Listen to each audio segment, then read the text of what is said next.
Yo, what's up guys? Kali Politika. So reaction ko no sa pag-endorse ni VP Sara kay Amy Marcos at kay Camille Villar. Reaction ko guys, si VP Sara seryoso na tumakbo bilang presidente. Bakit ko nasabi yan? Bakit kailangan ni VP Sara ng kaalyado sa Senado?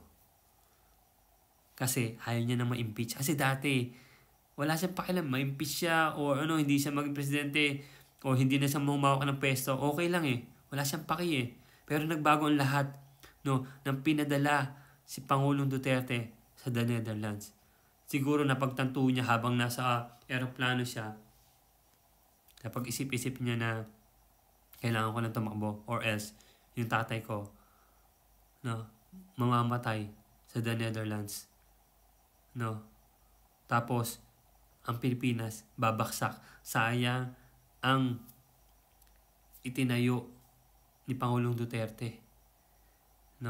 For the honor, for the country. Tatakbo na si VP Sara. Seryoso na siya. Dati hindi ko siya nakikita seryoso. Ngayon confirm ko na seryosong tatakbo si VP Sara sa pagka-presidente. Kaya kailangan niya ng mga kaalyado. Kailangan niya na may mga karisma na politician, family politician na may karisma sa Pilipinas. Villar. Kailangan niya yan. Karisma ni Amy Marcos. Kailangan niya yan. Sino pa? Revilla. Kailangan niya ang balimbing ng Revilla. Kasi after manalo yan, pagpalagay nating manalo o hindi, pero sa tingin ko, kung manalo man to, lilipat to kay Sara Duterte. Kasi balimbing yan. Ninong nga niya, tinabla niya eh. EDSA 2 eh. Diba? Ninong, magbitiw ka na sa pwesto. EDSA 2, tandaan nyo, Erap Estrada. Lilipat lahat yan. Arroyo. Lilipat yan.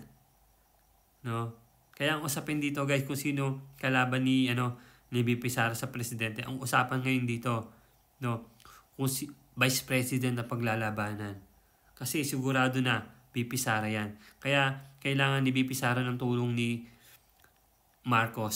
Amy Marcos lang pati ng mga Villar para hindi siya ma-impeach.